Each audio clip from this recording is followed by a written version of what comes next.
Hey everybody, it's Kit here. Happy Sunday and welcome back to another Dragon Yarns crochet video with everybody's favorite or least favorite project at this point.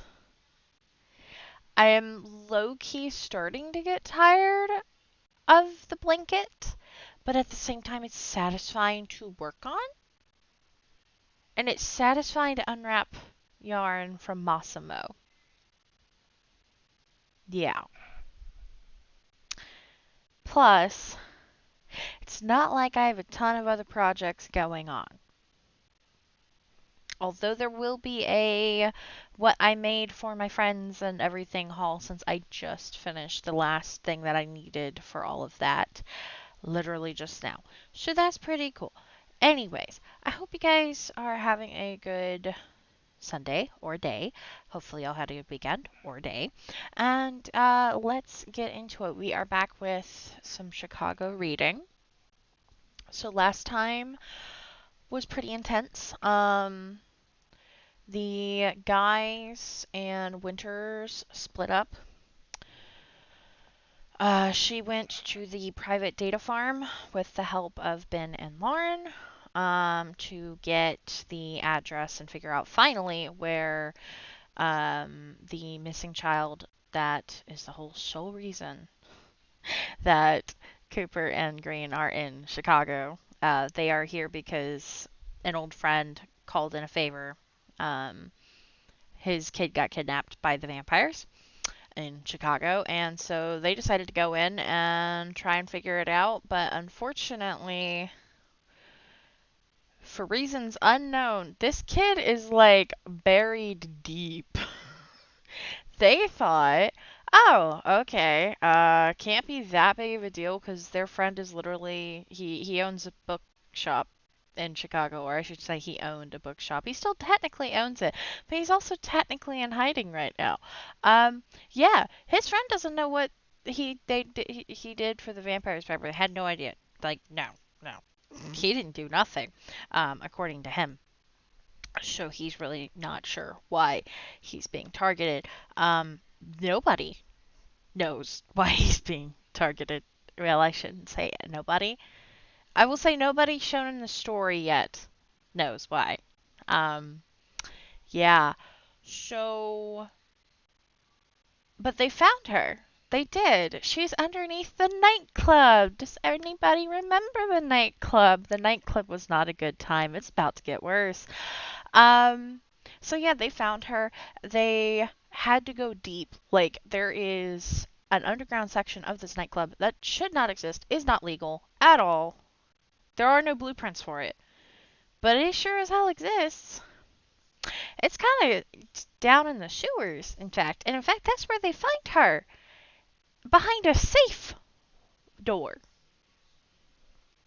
Green has to play tug of war and get help from the pack, gotta love magic, to pull a whole chain out of the wall.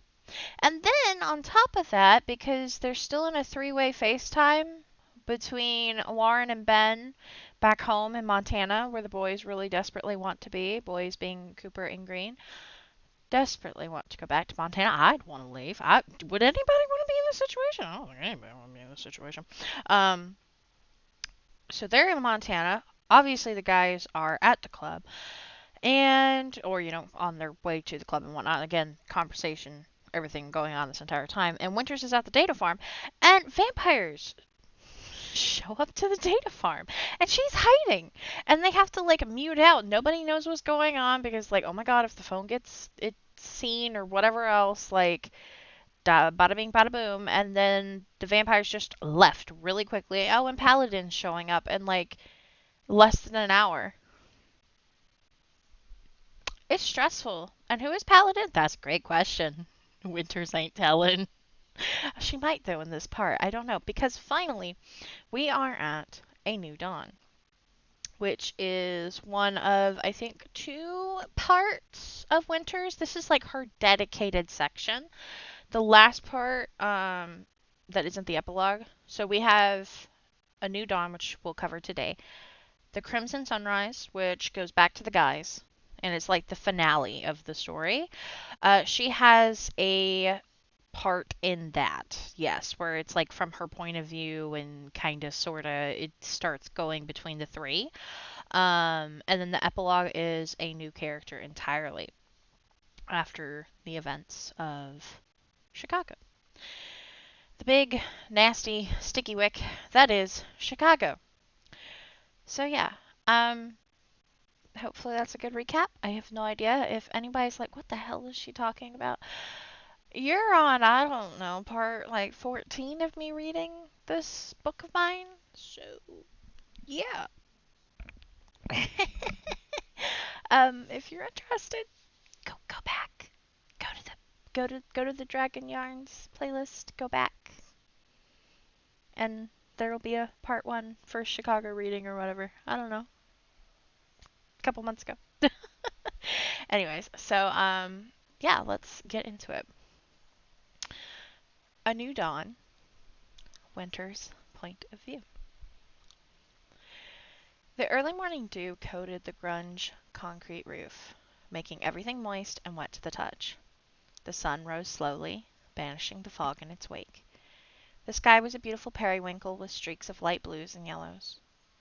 Chicago's skyscrapers saw the sun first, reflecting the rays down onto the rest of the city from their lofty windows. Below, people woke up and began their morning, ready for another day of existence, whatever that looked like for all of them. No one was aware of anything amiss. The young woman limping on that grungy, slick concrete roof almost envied their ignorance.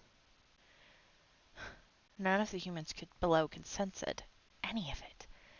Neither had she 2 days ago, not until a fateful encounter.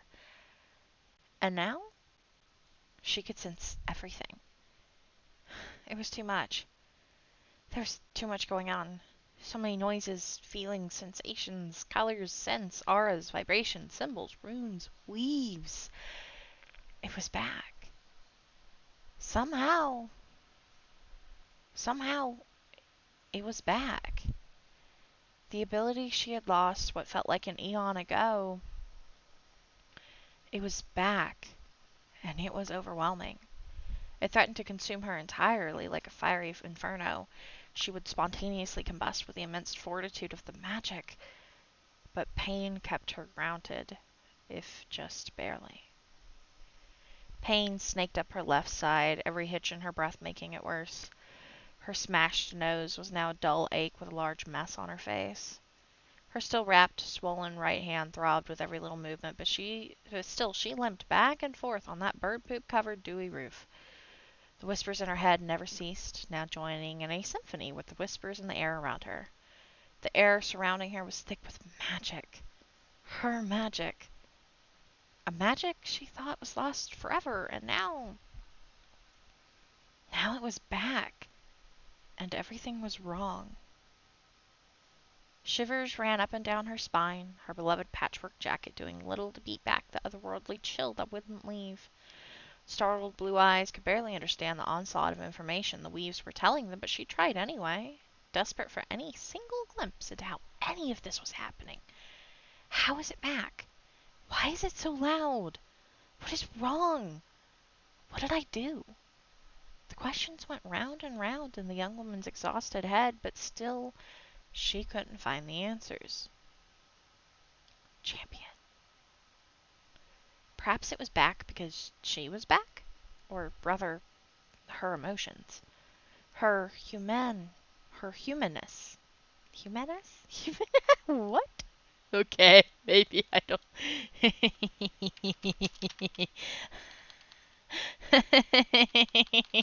You know what? I don't know what I was going with there, but I can't say that word, so we're just gonna go. We're fixing. There we go. I actually deleted something, y'all. Or rather, her emotions.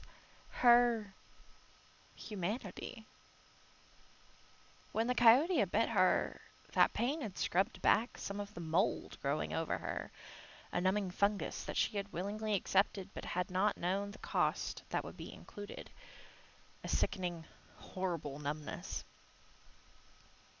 a lack of empathy, of caring, to simply exist and do what she was told.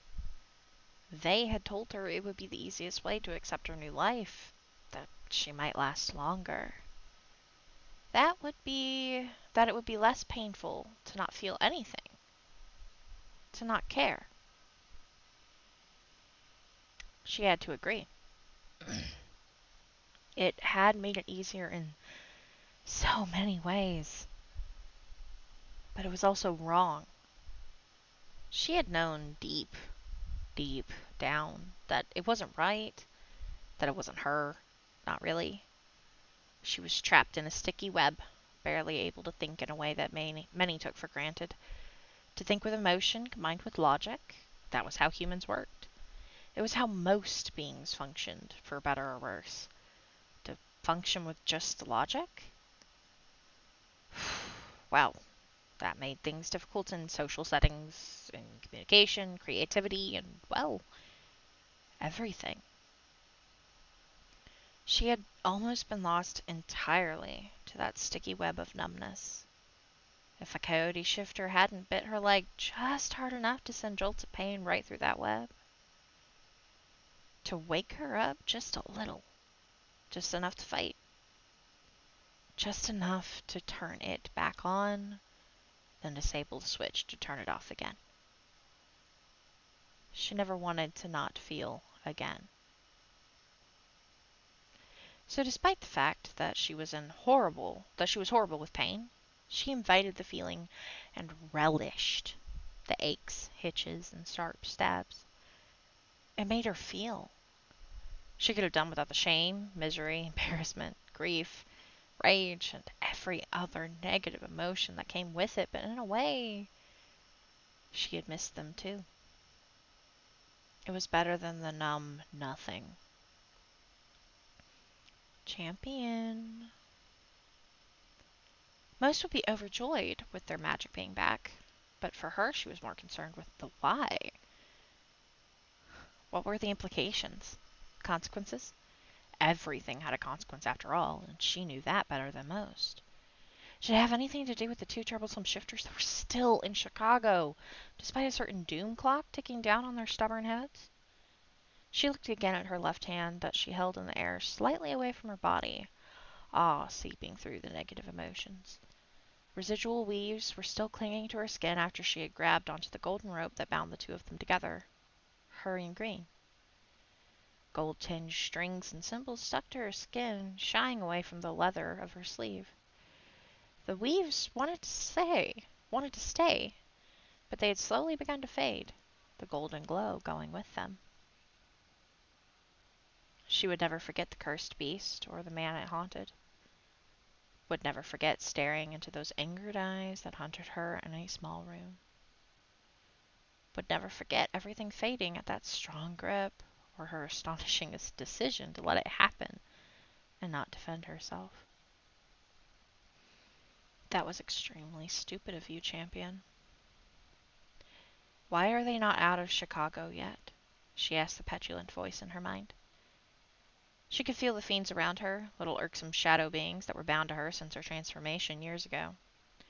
No matter how much she disliked them, they remained. No matter how much she fought with them, angered them, sent them away, they remained, like stubborn little shadows. Well, we are shadows, and we are yours for now. But the longer you remain in this place, the higher your fatality rate rises.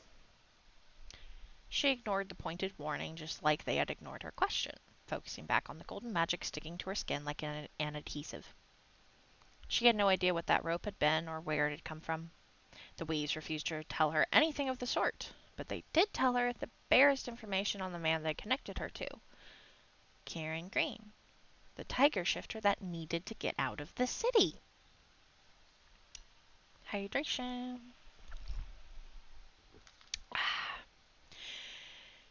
Giving the symbols an impatient glare, she fought through the noise that berated her from all sides, trying to gain more insight into the bothersome man. He was straining against Something? There had been a spike of relief just minutes ago. Surely that meant he had his missing child by now. It was a relief she shared, welcoming the positive cooling sensation across her skin. The magic gave her a little tugging feeling at the center of her chest, as if tugging at her tarnished soul, ready to lead her to him. She knew where he was. The rooftop was tall enough that she could follow the tugging golden trail with her vision, right to the Elevate Club. That building was where everything had gone wrong. No, what went wrong is that you engaged those two in the first place. They were ruining our observation, remember? The vampires had panicked, and what had been a difficult job turned nigh impossible thanks to the two shifters. You were not supposed to intervene in any way with the vampires. They aren't our territory. If Cravette and his champion find out you were snooping, they will not.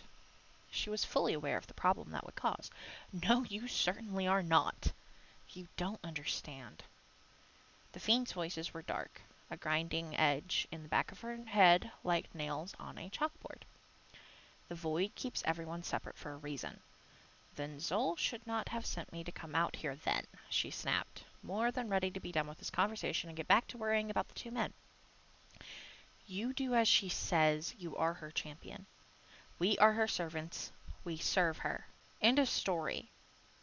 Now, how long you will remain in her service dwindles exponentially the longer you loiter on this rooftop. Stop worrying about two inconsequential mortals. They are not inconsequential.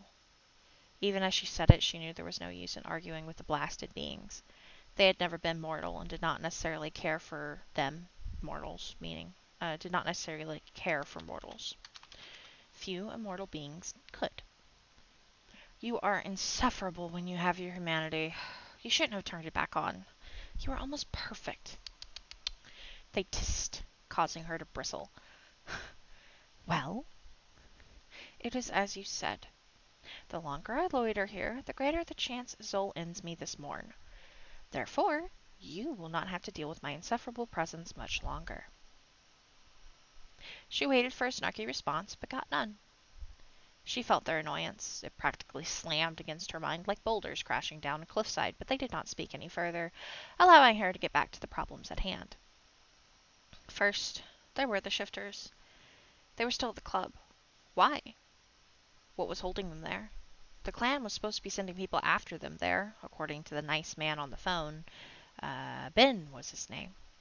Somehow an alarm had been set off, which she still did not understand how, but there was much about this world she could not begin to fathom. In her home world, there had been no such thing as electricity and technology. They had magic and alchemy, both of which were in short supply here on this earth. Perhaps there had been a hidden sort of system at play they had tripped? I'm going to say the men had tripped, yeah. Yet the weave said they were safe, so why were they still there?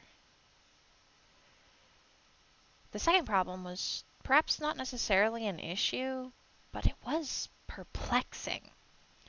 The sun was rising to the east as it should, sleepily climbing across an ever-changing sky in the early morn. Morn is in morning. Yeah. Yet as she turned to face the west, there were two moons. One was a dark moon, and it was all but hidden by the horizon. The second was a full moon, and it was staying still, further above the horizon than it should be in this realm. Were there supposed to be multiple moons in this realm? By her estimation of time and limited knowledge of Earth astronomy, any moon should be dipping well below the horizon or be gone by now. Yet there it was, frozen in the sky. It was a sight she herself was used to, as in her home the sun and moon were always in the sky. It was only a matter of which was in control. But here on Earth, only one was to be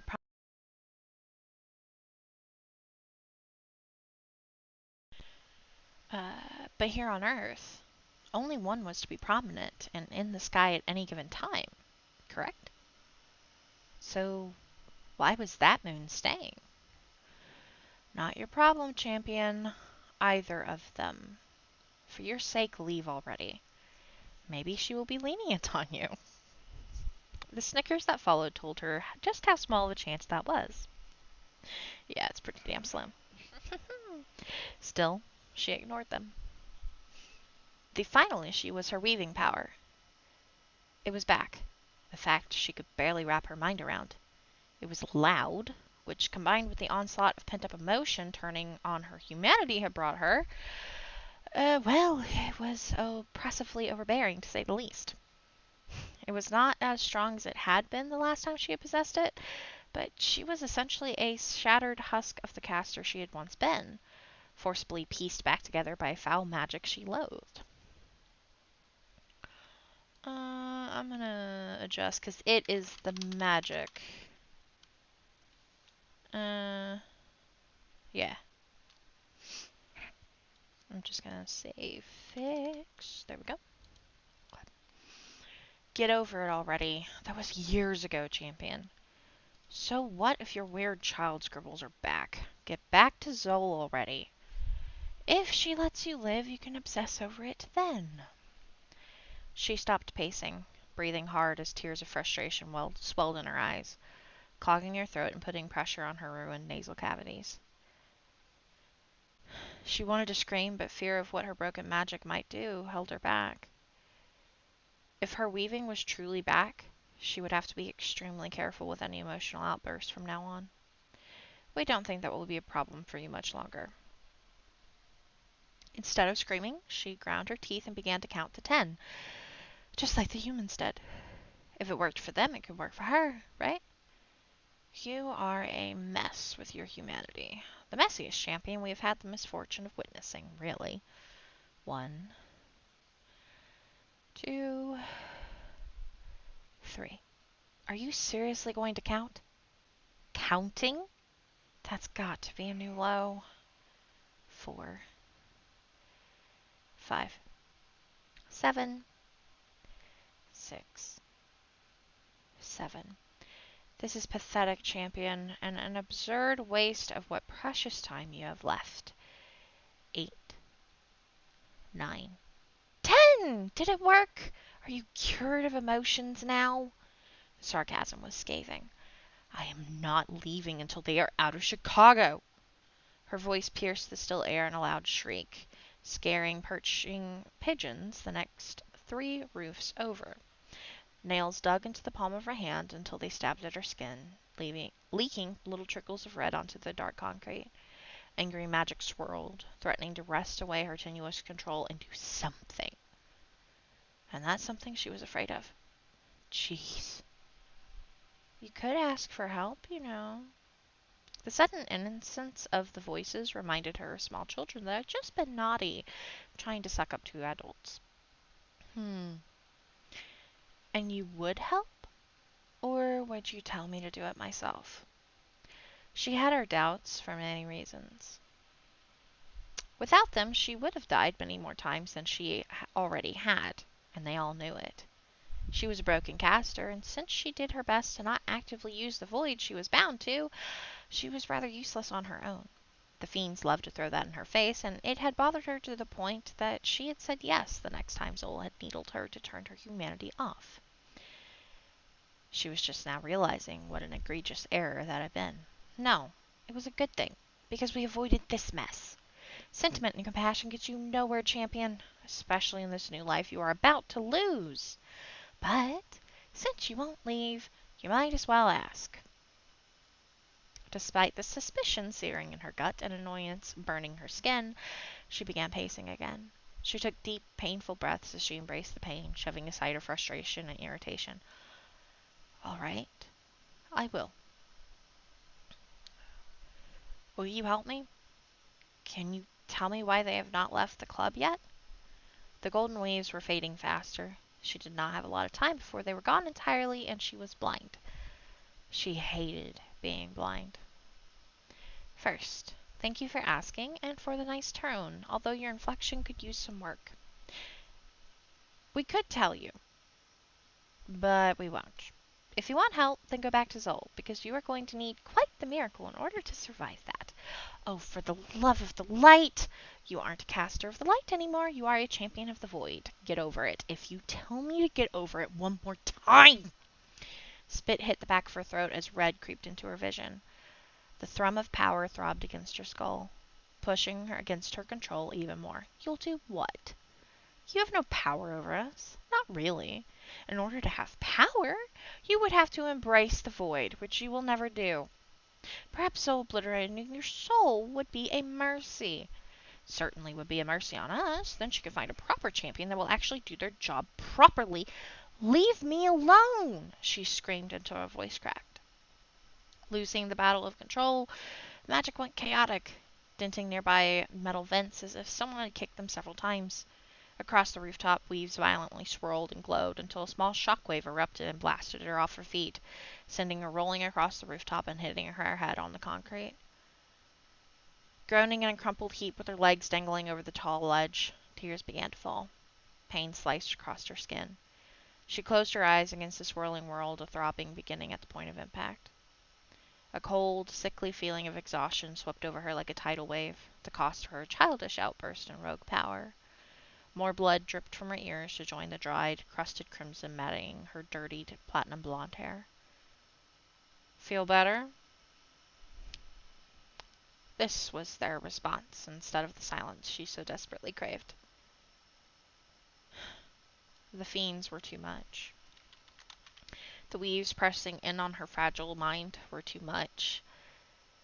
The ravaging emotions tearing her apart on the inside, literally months, if not years of bottled up emotions. It was all too much. You should never have turned it back on. A broken sob left her parted lips. I should never have listened to you and turned it off. She felt them bobbing up and down in the dark, chaotic corners of her mind, corners they had forged when she had been made champion. The fiends did not understand her. They did not understand her resistance to the change, despite the fact that it had not been her choice to begin with. She loathed how the fiends knew her very thoughts, desires, her horrible truth. Both them and Zol. They loved to press at her buttons, watching her like she was an alchemical experiment. She needed to grow a thicker skin towards their curiosity. They were ruthless beings, but they did not understand what it was like to have emotions, not like mortals did. Hang on, let me specify. The fiends were ruthless beings, but they did not understand what it was like to have emotions, not like mortals did. Not like she had once had, and now did again.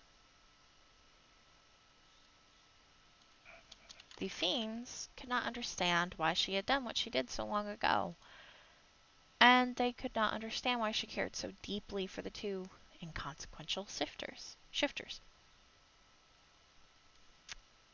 They did not understand what gift those two men had given back to her. No one could. No one but her, and it was with that very gift she was struggling to cope. It was just too much. Silence was her quiet solace, giving her the illusion of privacy. Pain was a constant sensation along with gravity, keeping her pinned to the cool, coarse rooftop. She was truly a sorry sort, helpless against the continuous changes that battered her until she was little more than a piece of driftwood at the mercy of the storm. Closing her eyes as she groaned, slowly flipping over to be on her back, she knew that if she went back to the men, it would spell her death, if it wasn't guaranteed already. She had meddled too much, according to the murky rules she was now bound to. But if she left now and Zol somehow granted her mercy, a mercy she did not care about, could she live with herself? There was much she had to atone for, especially since she had made that fateful mistake. One of many. She was something she never wanted to be, forced to do things she never wanted to do, but she had still done them. She turned off her morality. It was a choice. And she had said yes. That made her no better than Zol. Tears fell harder as she thought of the jacket that was her only tie to home. The only reminder of that awful truth she had to shoulder. She remembered her family, her mother and sisters, one of whom she had never met. A grandfather she had not seen for a long time, but missed desperately. A beloved father she had lost at a young age. They would all be so disappointed in her and what she had become. It mattered not that it was not her choice. A caster for the light turned into this. I am so sorry, Daddy. I am so sorry I was not intelligent enough to see it, or strong enough to withstand it. I am so very sorry. As she lay there under the strange light blue sky that was filled with little burning stars, she wept for a life that had been willingly given, sobbed for a calculated move that had robbed her of her choice, cried because she was too weak and broken to do anything about any of it. And it was as she lay there, tears streaming down her pale, dirty face, that a small, familiar feeling graced her presence, bringing immeasurable comfort in a time of great need. The barest sensation of something wrapped around her shoulders, like that of a warm shawl, but there was no evidence of one. It was just a feeling, and it was very much welcome. It slowly drew her back to a steady grasp of reality, pulling her from the pity riptide that was consuming her. It stayed as she shuddered and gulped in smoggy air, clearing her chaos-filled mind. The shadow's annoyance increased, but they were thankfully silent, stubbornly trying to ignore her and her dumb emotional drama. As far as they were concerned, she was a child throwing a fit instead of doing her homework that was due the next day. But for her, well, she realized one thing. She may not have had a choice in this life in being a champion. She had a choice in turning off her humanity.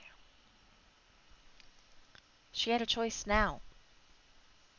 To go back to Zol for a small chance of continuing this champion business, or go to the club and help two mortals get home to their families. To reunite a child with their family. For the shifters to live and see another day. Maybe help that Ben person or Lauren. To live and be with a future. Something that was gone for her, but not for them. To give them the opportunity that she would never have again. They had given her a precious gift for her last few hours of existence. She could help them in their time of need and get them going home. In her mind, it felt like the comforting sensation had increased. It was probably just her imagination, but the weaves around her got brighter and happier, as if telling her she was making the right choice. She did not have to be told that. It felt right in her soul. Are you being serious right now? The shadows demanded as she stiffly sat up, barely breathing through the pain. Yes. She looked at the golden weaves. Danger, pain, adrenaline, worry. Green was in trouble. You are throwing your second life away for them? Yes. There was a ladder nearby, going down to a series of metal ramparts and more ladders. She carefully stood up and made her way over, knowing the shadows would not help if she asked. Of course not. This is a fool's errand. Simply ridiculous. Why? How does this make anything better? So what if they gave you a realization? It will only cause you more pain in the end? How is that desired? Do you wish to feel pain and misery all the time? For the chance at other positive emotions? Yes. And yes, this is worth it. She answered the questions, grasping the cold ladder with difficulty. She had not been the best with heights since that fateful night. But today, no fear could breach that warm comfort or shake her from her path. Nothing the shadows could say would sway her. Each step she took, she knew the consequences for her actions and the price she would pay. And that's an acceptable price? Your utter annihilation? Do you truly hate us that much? What has the void ever done to you, other than give you a chance at a second life after you threw the first one away? A life for a life. It was funny how it would end, just like it had begun. Are you this naive? They could die tomorrow. They could die as you go down this notoriously long ladder. You could help me get there quicker and make sure that does not happen. The journey was taking longer because of her broken hand, and they all knew it. Help you with this idiotic endeavor? You really must be retarded. Sincerely, something must be wrong with your head. A laugh wheezed through her, sending another bout of pain. There is something wrong. You are in my head.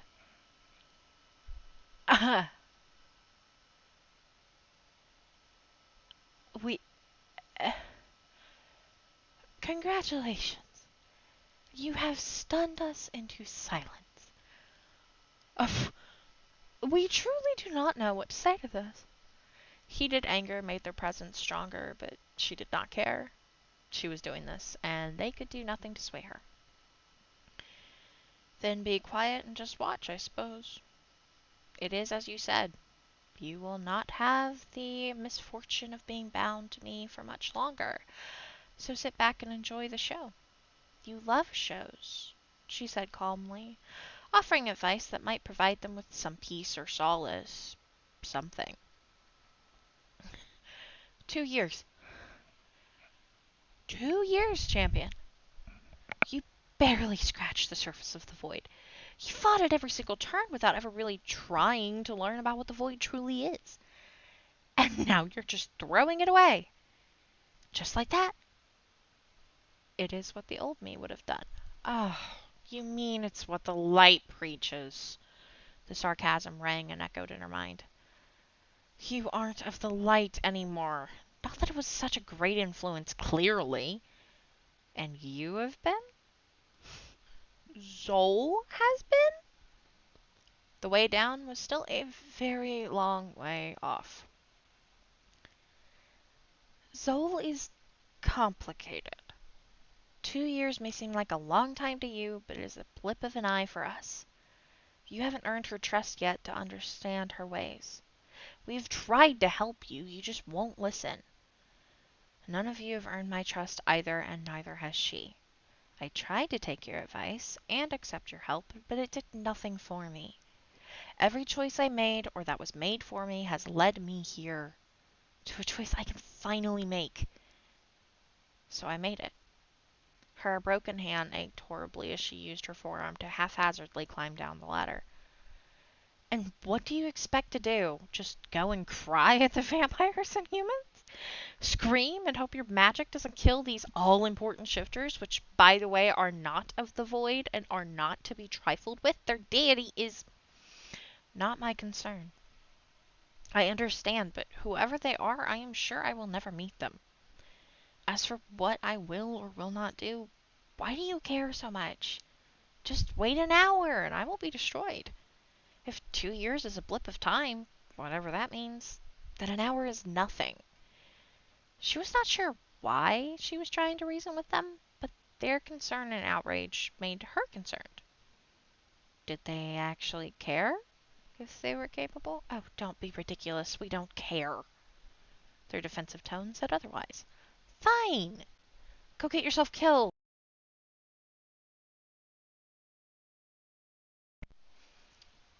doing? Go get yourself killed for two mortals that will never know what you have risked and done for them. For what it is worth, I am sorry that you are mad at me. She was not that sorry, but there was something to be said for the small things as one went down a long ladder to their assured death. Mad? Huh, no. Confused? Yes! Astounded? Yes. Frustrated? By the void? Yes. Enjoy being able to do nothing because we will not be helping. Okay. It was nice knowing you. It had not been. It had not been nice knowing them. Mm-mm. It had not been nice knowing the Fiends. There we go. Look, guys, I'm giving things names. Are we proud of me? I'm not. There was nothing but the phantom comfort, constant pain, and sounds of the ladder rungs for a while. Eventually, she landed on the rampart and went down the metal stairs, reaching another ladder. The humans had this one put away, but she found a way to climb down anyway, figuring once she reached the end point, she would just drop down. It looked to be only a few feet to the next metal rampart. She was midway down that ladder when the strangest buffets of power swirled and tingled in the air, growing stronger with increasing urgency. Stopping momentarily, she watched the air with interest, trying to interpret what was happening. Whatever it was big, encompassing a large area that she was on the outskirts of. The weaves hardly made any sense, swelling with raw power and a strong, familiar emotion, or one that felt familiar, but she could not place it. It was just on the tip of her tongue. She almost asked the angry fiends in her mind, but stopped, instead continuing down the ladder. She felt the faintest spark of hope before it was dashed from them, as she did not ask the question. It made her realize they wanted her to ask, that they wanted her to continue to do things with them. Accept them? This time she felt them almost say something. Surely a scathing retort, but just like her, they stubbornly continued the stony silence. Around her the air became crackly, but not with electricity. At least not exactly. She did not know how to describe it, for it was a sensation she had never experienced before. She had never seen this amount of raw power in one area. Whoever was causing it had to be a group of powerful practitioners of magic. And it was at that moment that two things became very apparent before things happened. One, the power was raw, undiluted nature magic, similar yet not at all like what she had felt the shifters possess, and much more powerful. Two, the emotion was grief, all-consuming and overwhelming. The grief combined with the raw power to cause... What? I can't read. Okay. The grief combined with the raw power to cause the stars to move, streaking around the large area like little seeking projectiles, making loud crackling noises and hot spark trails as they flew faster and faster. Okay, hang on. Let me get rid of that "the" because I don't think I mentioned stars. It's like... What I'm trying to say is that it's like this second moon has its own stars, but she didn't see them. It's now she's seeing them. Now they're here. Now they're a problem. Does that make sense? The grief combined with the raw power to cause stars to move, streaking around the large area like little seeking projectiles, making loud crackling noises and hot spark trails as they flew faster and faster. The strange stars crashed through windows, exploded off of buildings, vehicles, damaged property, and scattered the mourning crowds down below. When one came right at her, she went down the ladder faster, but the white-hot sparks touched her hand and scalded her flesh, burning a small hole into her hand. The ladder became rickety as the star melted the metal above her. Hissing in pain, she knew she was not making it down the ladder in time as it began tilting, held on by a melting piece of metal above. People screamed below, likely also being burned and scalded by the rogue stars. And as the ladder snapped and sent her dropping several feet down to the rampart below, the strange moon loomed overhead. It moved slowly through the sky, as if propelled by the strange power of grief and nature. Her heart leapt into her throat as the shadows moved her, little talons gripping her bruised body and pushing her through the void. After a moment of blinding darkness, she found herself safely on the ground in the alley, under the ramparts she had been climbing down. To her left, the ladder crash-landed, having ricocheted down, still melting from contact with the star. All right, champion. Now is not the time for games. This has gotten rather serious, and you need to leave now. Gone was the petulant anger and bubbling frustration. There was just a sense of urgency spiking from that forged corner, an urgency that did not get her feet moving. Dumbfounded, she leaned against the apartment building, staring up at the odd stars. Is this real? Is this really happening right now? Stars moving? Like that fire display in the sky you took me to a long time ago? Fireworks, and yes, it appears those are stars moving, although how we do not know. Champion, nature magic. Nature magic. Are you certain? Yes. The weaves never lie. It is only my interpretation of them, of course, but I know what nature feels like. Mostly. The nature in her homeworld felt slightly different than it did in this realm, but it was mostly the same. She had seen a lot of strange magic in her short life, but this topped them all. Then this is worse than we previously thought. It is not the shifters, and it is not you. Then who is it? It must be the other of nature's children. The Fae. There was a grimness to their tone that she did not like, that sent an involuntary shiver running down her spine. She had heard of them, but they were all but children's horror stories, told by the elders in legendary tales. If one of them is around... One?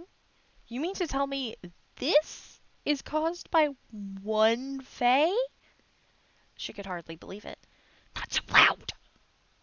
Possibly. Likely. Who knows? And no, we do not. Fae and shifters are nature's domain, not the void, and thank the gods for that one, because that would be a headache. Now come on, you need to leave. No, I am helping the shifters. Suddenly remembering the entire reason for going down the ruined ladder, she began limping briskly toward the club, the golden thread leading her to green all but gone.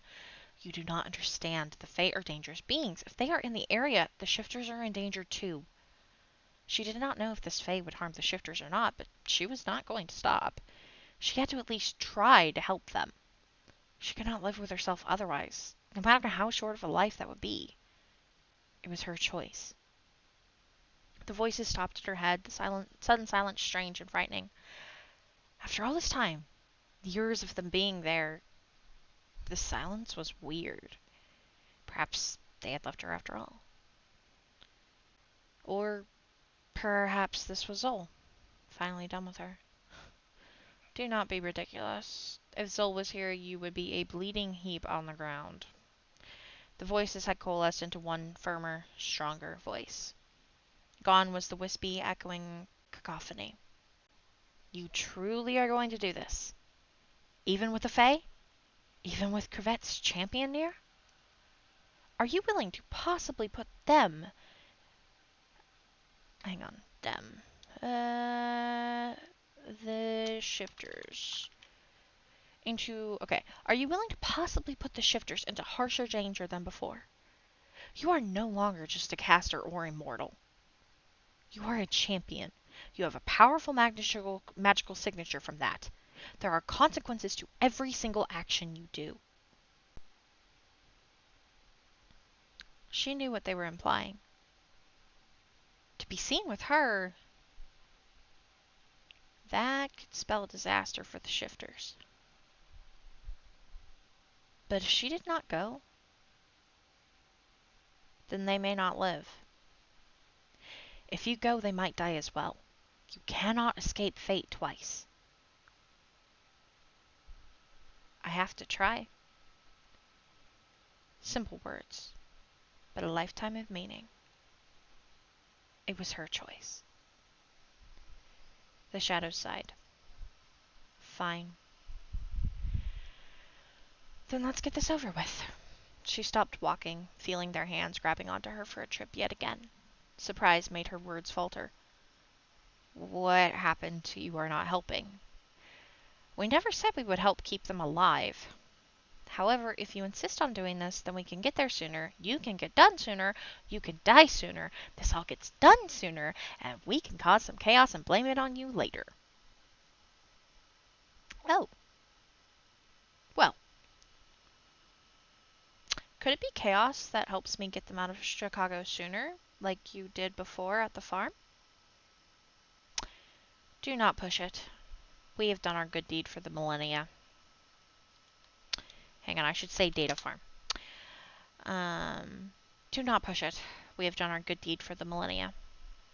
Despite everything, she smiled, feeling their cool talons whisk her away, the blinding darkness claiming her once again. Ta-da! And that is it. Like I said, her part, fairly short, but there's a lot going on. A lot to unpack. Did the first part sound okay? Like this is the first point of view some of y'all have gotten, at least for Winters. But like, did it sound okay? Did it hit? I don't know. Like I'm my intent with writing is that she's very overwhelmed. She's had her humanity turned off for the better part of a year, and what that means is that every single negative emotion, everything that we feel, humans and everything, like she saw things, but the emotions didn't just go away, they stored. They were in this box that she couldn't get to. But every single emotion she's ever was not able to feel, and again, I was trying to show through the course of this story, like when it was kind of leaking through, when she didn't have the humanity, when she did have the humanity, like immediately after when he bit her, and that switch, it was almost like, oh, what is she doing? She's screwing with us.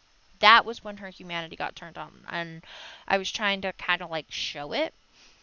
And then like when she helped the boy with the food security, the couple dollars that she had, there's times it's like the switch didn't 100% work. It worked like 98, 99%. Because there was a piece of her very, very, very deep down that knew that this was wrong. But again, it was like the mold and the webbing. But that piece never stopped fighting. Does that make sense? So she still, bits of her were able to come out here and there, but it's not a perfect switch because the void itself is not perfect. Joel is not perfect. They're imperfect beings, and this is a little bit of a spoiler / world building. The reason Joel and the Fiends, so Joel is her boss. She is a champion of Joel. Joel is a being for this void. Winters is also a champion of not just Joel, but also of the void. She's kind of rejected the void because of things that happened. It was not her choice to become this. It was forced upon her. She couldn't really say no to Zol because that's a more direct ball and chain. And the fiends came from Zol, so she's bound to them. But the void itself, she's not really connected to. She doesn't like anything to do with this, so why should she be connected to it? She hates it. But this is her, like, a second life she doesn't have a choice in. This is the first time she gets to make a choice for herself. and she's making it, and she has made it. Yeah. So the void was created by something else to be like, it was created with elements of humanity.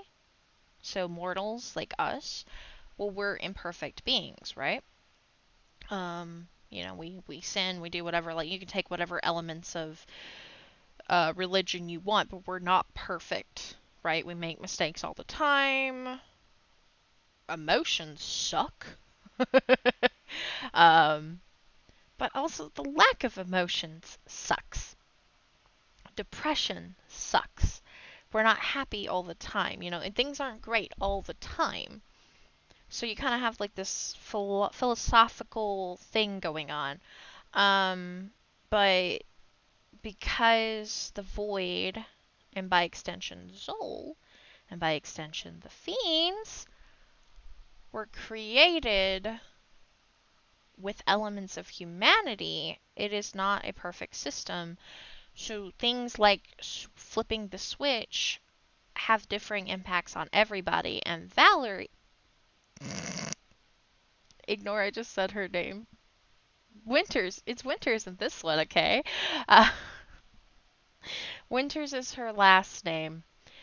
Valerie is her first name, and it is the name that she was born with. But when she turned into this champion of the void, it was like Valerie died. Where I'm currently at in the first book, she has decided to not be the person she was born as, Valerie Price. But neither is she going to be just straight Winters anymore. She doesn't want to be this Winters that was in Chicago. She wants to be something different. Elements of both forged together to make something new, i.e. Valerie Winters. But yeah, so right now she's in Winters mode. Hell, she just got her humanity back. Give the girl some time, would you? But yeah, so she is very emotional because of her magic, and very in tune with a lot of different things. She's very sensitive, so it is really hard for her to just ignore things. It is so difficult. And now that she has her magic back, oh. Oh, poor baby girl. Sweet baby Jesus. Yeah. Um, so yeah, there's a lot of different elements going on. And I'll give you guys another little hint. Zol. I mean, y'all are gonna see this soon. Um, if y'all continue to listen and I continue to share. Zol is exceptionally emotional. Oh God, is she emotional? Oh, you think Valerie's bad? No, no, no, no, no, no. Zol is emotion, emotion, emotion. And Zol can't turn it off. She is so flawed to the point that she can't turn off her own humanity. And that's part of why she's going to be pissed as hell at Winters later. Because she is so jealous that her champions, past and present, can turn off their humanity. They can turn off the emotions. Zol is a god that has big emotions. And Zol has never been human, so she does not know how to regulate them at all. You can imagine what trouble that gets everybody into, herself included. Yeah. Anyway, a lot going on and whatnot. Yeah. But also, I will just say this. Again, Chicago is the prequel. And while Cooper and Green are very prominent in every single book that I am writing and plan on writing for this series, the main character is Winters for the main series. Yeah. So I'm like a little concerned, thinking, oh crap, well, if people read the prequel first and then they get there and they're gonna be like disappointed that it's not that it's more Winters than it is Kieran.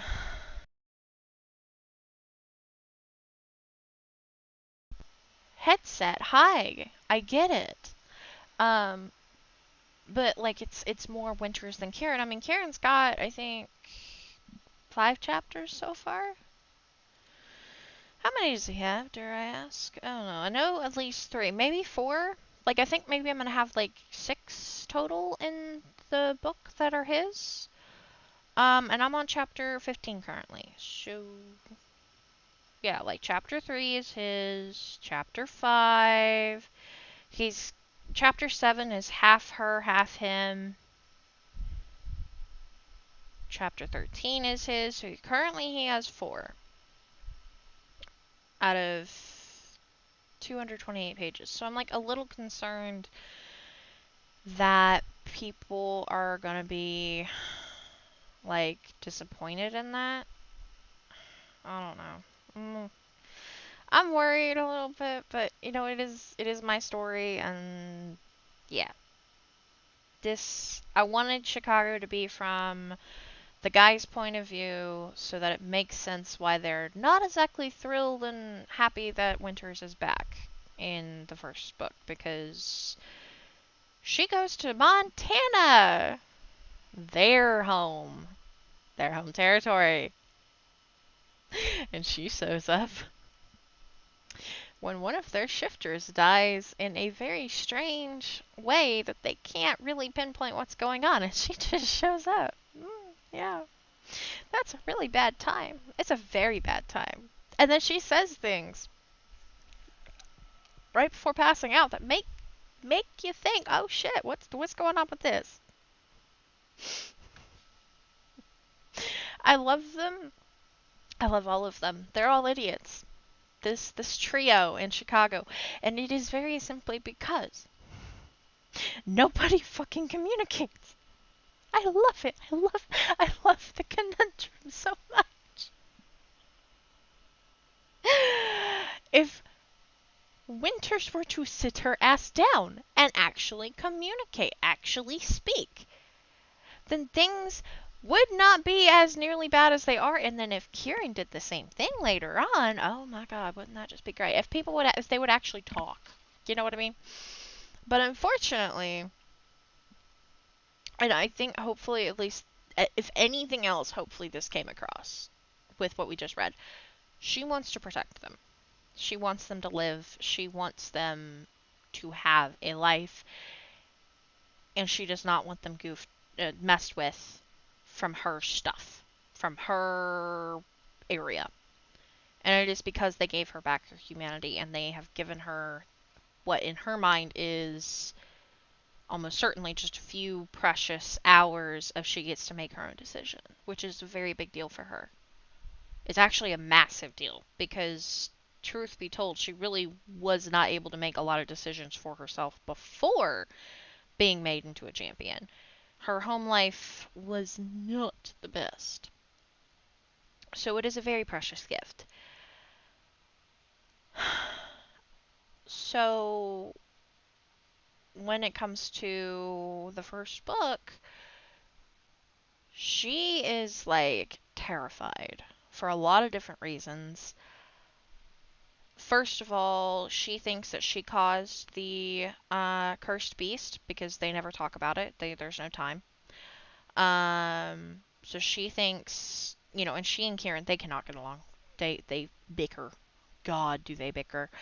And then he tends to lose his temper. She tends to get a little bit emotionally balmy, and it never ends well. She doesn't share because she is really scared that Zol could come in and just do something. Yeah. And she can't stop Zol. She wants them to live. She wants them to be okay. The fiends aren't exactly the best. Zol sure as hell isn't the best. And she thinks of herself as a bad luck charm, which I can't blame her. So why would she share all of this information, especially with how this ends, which we have not gotten there yet? But ultimately, there is a line in the sand, and she is crossing it 6 ways to Sunday. Shifters and casters, they do not mix at all. They are to be oil and water. They are to be put in separate containers, and it's like chemistry.